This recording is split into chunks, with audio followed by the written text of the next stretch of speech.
What's going on, ladies and gentlemen? Colin here, and we are finally getting into this week's gaming news update.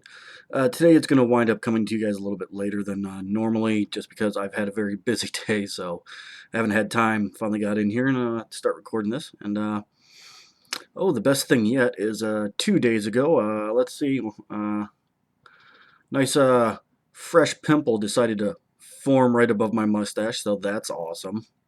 But it's going away little by little. And that's the first pimple I've gotten in years, like a really long time. But whatever, nonetheless. All right, if you guys have been paying attention this week and following on the channel, you'll see that, let's see, Homefront the Revolution was finally finished. Done, no more, thank God. And then we started playing Hard Reset Redux. That game has been awesome. It's very intense. It's a lot of fun to play. I'm definitely going to recommend that game to anyone that asks about it. You got to grab it. You got to play it. And it's not an expensive game. I don't actually remember how much I paid for it. I think I might have paid $20 for it or something like that. I'm playing the PS4 version, not the PC version. So we're almost done with that. I have beat the game, and I've been uploading the parts little by little. And then we have also started the Technomancer. That game has been a lot of fun as well. I enjoy all the elements that are in it, all the RPG elements. You get to craft your character. You get to craft the companions that are with you. Anything from the clothes they're wearing to what weapons they use. And then on you, your crafting elements are, there's a lot of crafting just for your guy alone, from, armor, abilities, well, your style of weapons that you use. There's a lot of upgrading and customization that you can do with these people, and it's pretty awesome. I have been enjoying it a lot, and I'm hoping whoever picks the game up enjoys it a lot too, because I'm definitely, that's going to be another game I'm gonna suggest to people to pick up. You got to give it a whirl. You got to give it a try. It's a lot of fun. Granted, I'm not that far into it, but I think I might be like 6 hours into it, and then tonight I'll get more into it as well. I'll probably get another maybe 3 hours into it again tonight. But so far, I've really enjoyed it, and it's been a lot of fun, and I definitely think you guys should try it out. All right? So, for today's news, first thing that I wanted to go over with you, it's an article that I found that I thought was pretty cool. It's called Making Sense of No Man's Sky's Massive Universe. Okay, guys, here we go. If you've been looking forward to the upcoming space exploration game No Man's Sky, chances are that you've heard about its absurd big, procedurally generated universe. But just like when talking about the actual universe, the size of the playable area of No Man's Sky dwarfs our normal conceptions of the world so completely that it's difficult to actually comprehend. When developer Hello Games talks about the number of the planets that you can visit in the game, it's challenging to wrap your head around. It's something like 18 quintillion. And there's a number in here. It's like 18 quintillion 446 7440 743 709 551 616. Really doesn't mean much when written on a page, even when spelled out as 18 quintillion planets. It's just an absurdly large number that doesn't have any immediate analog.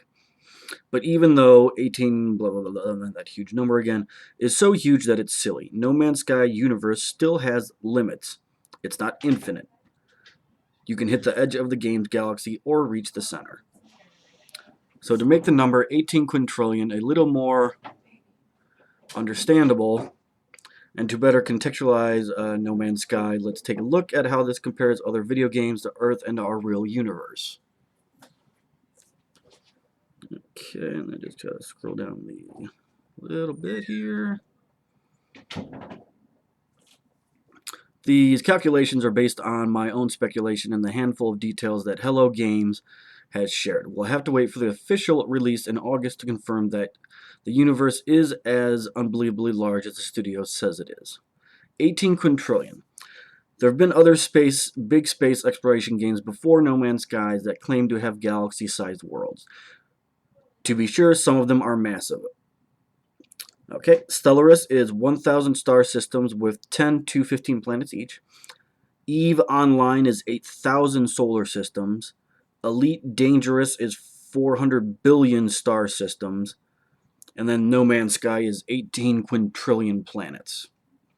Even if you estimate Elite star systems as containing a handful of planets, let's say 10, for ease of calculations, that world amount to a paltry 4 trillion planets. You'd need 4.5 million copies of Elite's Galaxy to equal to No Man's Sky. In the real world, you probably hear huge numbers being discussed most frequently in the context of the economy. National economies work with massive amounts of money, and so we are used to hearing about sums in the billions or even trillions. The gross world product, essentially the monetary worth of all the work done per year, is about 107 trillion. In each No Man's Sky planet was worth $1, the total value of the game's planets would be 172,000 times the amount that the world produces every year. Damn.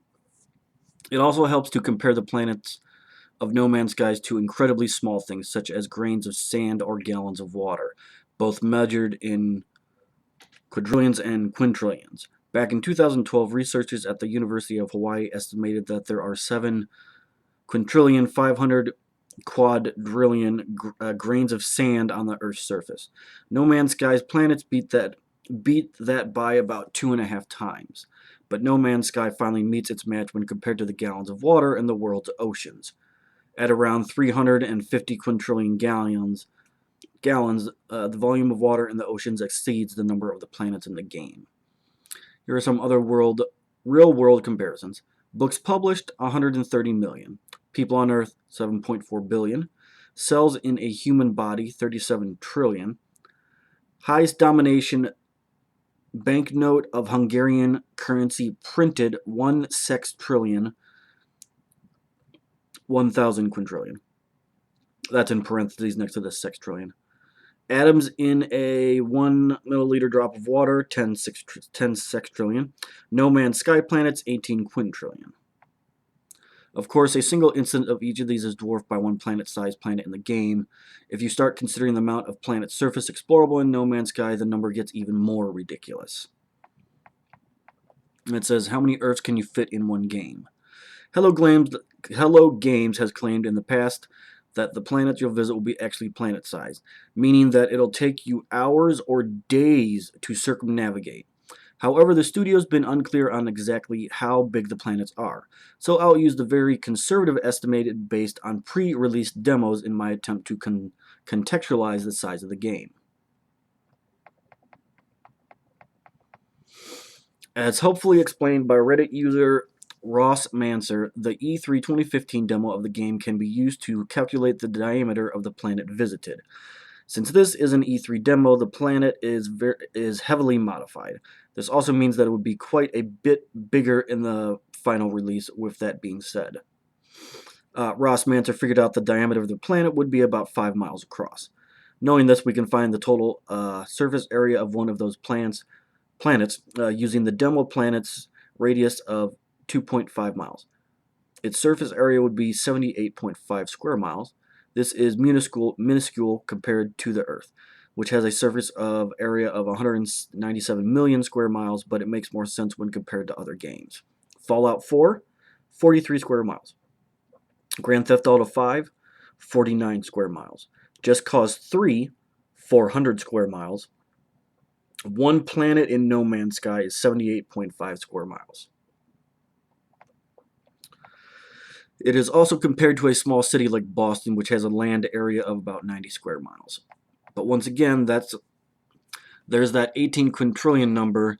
If If you take just one planet in No Man's Skies, it's easy to contextualize. But take the whole game, and the explorable surface area becomes nonsensical. Even when using the conservative estimate of planet size, if we assume that every planet is the same size, then the game would have over 1/6 trillion. That's 1 with 21 zeros. Square miles of planet surface area. Now we're getting to even more absurdly large number, so let's try to make this a little bit more comprehensible. Considering that the Earth's surface is 200 million square miles, No Man's Sky has the equivalent of 7 trillion Earth surfaces. If you added up the surface area of every planet and the sun in our solar system, you'd need 400 billion solar systems to match No Man's Sky. That's crazy. In other words, this is truly a galaxy. Recently, NASA's Kepler Observatory has discovered dozens of exoplanets, planets outside our solar system. As a result of these findings, scientists have estimated the number of terrestrial, not gas giants with solid surfaces you can stand on, planets in our galaxy at 40 billion. No Man's Sky total number of planets obviously exceeds this, but it does give it a bit of a helpful context for understanding its scope. That's crazy. Okay, the creatures you'll discover. The game would be pretty boring if all these 18 quintillion planets were uninhabited and uninteresting. But luckily, Hello Games is designing them to be both diverse in landscape and in life. Don't expect to find life on every planet, or even most of them. Though, Hello Games has confirmed that there will be simple life, plants, maybe small animals, on about 10% of the planets. Complex life will show up less frequently, on about 1% of the planets, but very complex lives, civilizations perhaps, will only appear on roughly 1 in 100 million planets. And remember, that's just a rough estimate. Even this extremely rare chance of finding an incredibly complex life, though, means that there is still a massive amount of those kinds of life forms out there in the galaxy. 100 million sounds big, but it's really tiny relative to the entire game.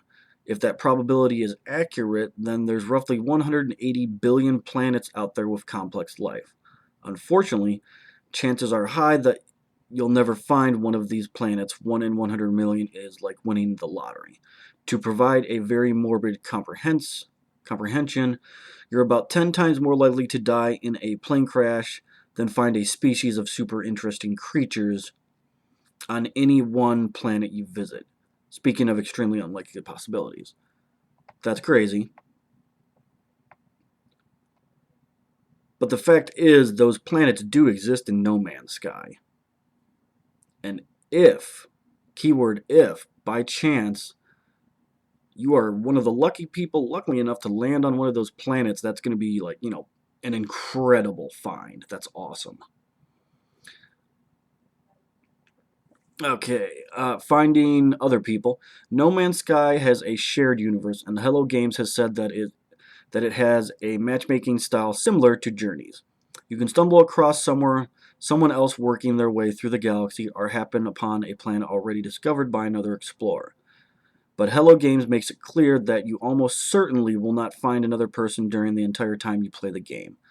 It's not even entirely clear how multiplayer will work at all, or even if there'll be multiplayer in the traditional sense. But since there's a shared universe, there's a chance that two people might be on the same planet at the same time, even if they don't see each other. This can be estimated by using the same formula as the birthday problem. If we assume that 1 million people will be playing that game at the same time, which would be a pretty impressive number of concurrent players, and all of them are on the same planet, then the chance that at least two of them on the same planet is extremely small, something like 0.0000271%. For there to be a 1% chance that any moment two or more people are on the same planet, about 600 million people would have to be playing simultaneously. That's crazy. That is just freaking nuts. I'm so pumped to play this game.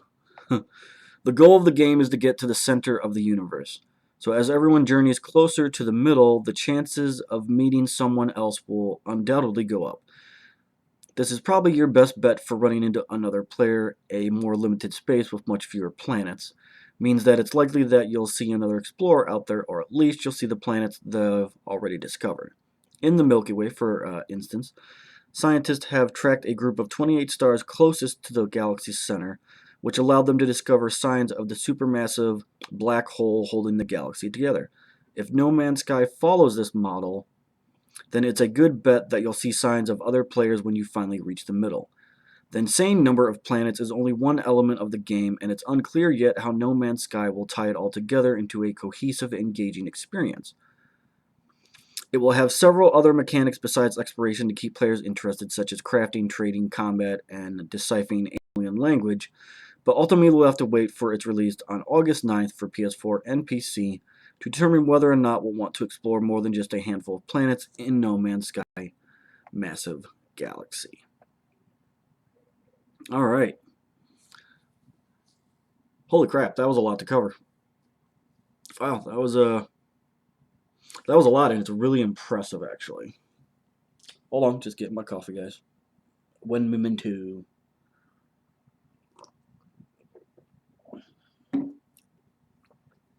All right, so wow, really, when you think about it, that is crazy, guys. That is an insane amount of numbers that to try and deal with, play with. That's just crazy. I mean, congrats to them for making something so ambiguous and so huge. I can't wait for it to come out. Like I said, I think it might have been my video I did last week, or it might have been the video the week prior to that. I am positive that No Man's Sky will probably be the biggest playlist on my channel that I'll probably ever have. Right now, the biggest one is Fallout 4. I have the most videos in that playlist. Oh, wait, and I also have a very good amount of videos in The Witcher 3. I actually think The Witcher 3 is higher, but they're short videos in The Witcher 3. Fallout 4, all my videos are actually like 15 minutes apiece, but The Witcher 3, I got like 6-minute videos in there, 10-minute videos. All the videos range at very different, areas. Okay. Let's see what else I got for you guys. I know that one took quite a bit of time to go through.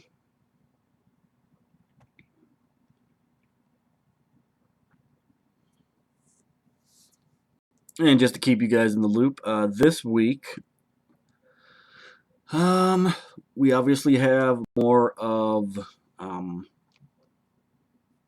blanking out the Technomancer. We got more of that. We're going to be playing that for a little bit because I actually don't have a clue how big the game is. I have no idea. But the month of July is rather a slower month for me, anyways, because all I had for the month of July was Hard Reset Redux, which I beat already, and it only wound up being like a 6.5 hour game, so I beat it pretty quick. And then the only other thing left, obviously, besides the Technomancer, is I do believe we're supposed to get another. I think episode 4 of Hitman is supposed to come out this month. Well, I don't know where, they haven't announced that yet, but I think that's supposed to be this month too. And then that's really it for the month of July for me. Next month, August, is No Man's Sky. And at the end of the month, Mankind, or Deus Ex Mankind Divided is at the end of the month.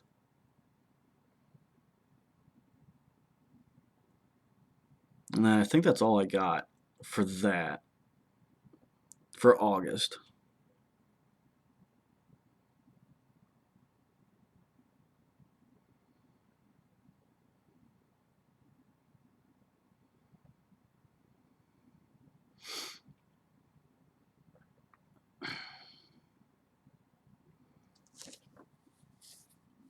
Okay, hold on, guys.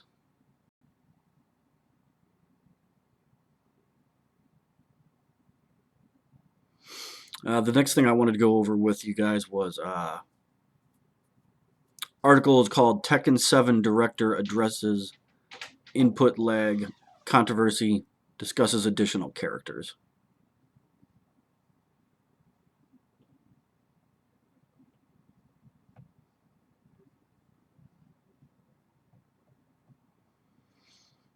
But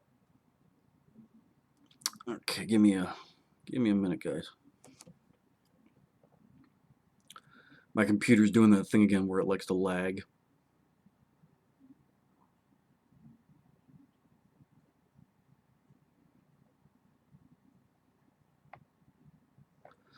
Well, let's see. It's been a long time since we've seen a numbered entry in the main Tekken series. Tekken 6 was released for consoles in 2009, while it was followed by the non-canonical Tekken Tag Tournament 2 in 2012, and then by the PlayStation 3 exclusive free-to-play Tekken Revolution in 2013. Tekken 7 will bring the series to the PlayStation 4, Xbox One, and PC for the first time, and to introduce a number of new characters, including a series first crossover in the form of Street Fighter's Akuma. Capcom's Street Fighter V has been under fire from players recently who claim that the game's input lag on the PS4 version is a major problem. The company addressed player concerns in a blog post last month, saying it was looking into the reports. GameSpot interviewed Tekken series director Katashiro Harada, who shared his thoughts on the topic specifically in relation to the upcoming Tekken 7. Since when did everyone become so knowledgeable about input lag? If everyone is so sensitive to this, of course you know exactly how many frames of input there were in past titles. I have a feeling many people are just prone to being swayed by popular catchwords. I have a question for everyone. In the 90s, how many frames of input lag did Virtual Fighter have? How about Tekken? People have never complained about input lag in Tekken before, have they?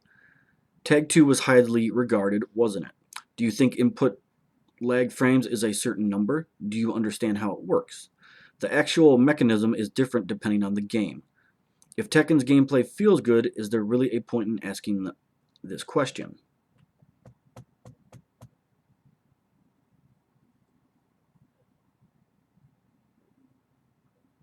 Hold on, guys. Sorry again, my computer's lagging.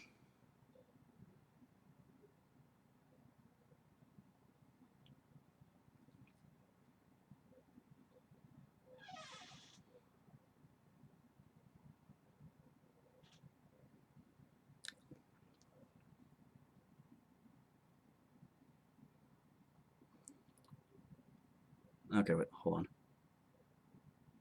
I lost my spot. Okay, it's quite frustrating to keep hearing this question when it is hardly relevant. Don't try to sum up the whole of a game's mechanics with one catchphrase.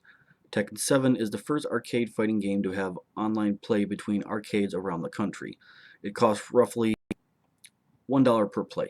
Do you really think it would be this successful and well received if everyone was complaining about input lag?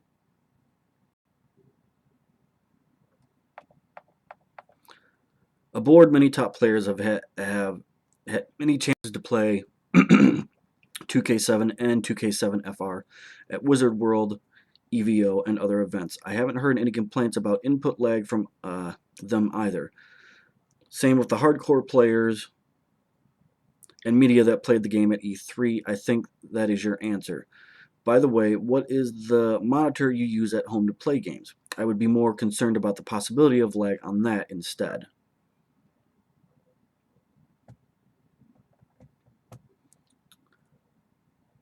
When asked whether any additional characters who would be added after launch, Harada confirmed that the roster shows at E3 was not the full one at this time. He added, I can't say if there is DLC or not at this time. As for hope for returning characters who have yet to be confirmed, Miguel, Zafina, Bruce, etc., Harada simply responded, no comment. Tekken 7 is slated for release on Xbox One and PC in early 2017. A PS4 version has also been announced, but no release date has yet been confirmed. It is not known whether the game will have any cross-play compatibilities. And that is the end of what I got for Tekken 7. Alright, guys. That's going to about wrap it up for this week. I just had those two stories right there that I just wanted to give you guys. I knew the No Man's Sky was going to be a longer one, and it would take more of the video for me to read up for you guys. So again, just to do a slightly little recap, No Man's Sky is ridiculously huge, but I can't wait to play it. Super pumped for it. Can't wait. And then Tekken 7. People complaining about the input lag, but whatever. And then for this week, it's going to be more Technomancer. And then I will upload the last videos for Hard Reset Redux, so you guys can see the end of that. I don't have much left. As a matter of fact, I think I got like 6 videos left, and then it's wrapped up. Or wait, or maybe it's 3 videos. It's one of the two. And then we will keep continuing to roll on with the Technomancer. And just remember, okay, let's say by chance we do beat Technomancer in July. I do have filler games. I have Dishonored, and I have Borderlands 2 and Borderlands the pre-sequel. If that happens. Also, I just did remember something to tell you guys that I just thought about. Also in August, at the beginning of August, besides No Man's Sky, I just found out yesterday that the game Layers of Fear is releasing a DLC, and it's based off the guy's daughter this time. So I might play that as well. It all depends if I can get the money for it. That's what it all depends on. I want to because I enjoyed Layers of Fear, so obviously I want to play the DLC for it.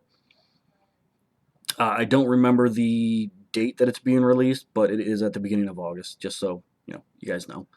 I just found it yesterday, but that is something that I do want to play. Otherwise than that, August is definitely No Man's Sky, and it is definitely at the end of the month, Deus Ex Mankind Divided. Alright guys, that is a wrap for Cowabunga News this week. Obviously guys, do me a favor, smash that like button if you like what everything I got going on for this, all the news that I try to keep up with for you guys. And then obviously if you like it enough, please subscribe to the channel. I always got lots of content for you guys. Excuse me. Alright guys, check back in every week, usually on Tuesdays or Wednesdays. No, sorry. Usually on Mondays or Tuesdays now. It used to be Wednesdays, but my schedule changed. So check in every week on either Mondays or Tuesdays, and I usually have the Cowabunga News up for you guys. Alright guys, that's it. This is Colin. Thanks for watching. Deuces.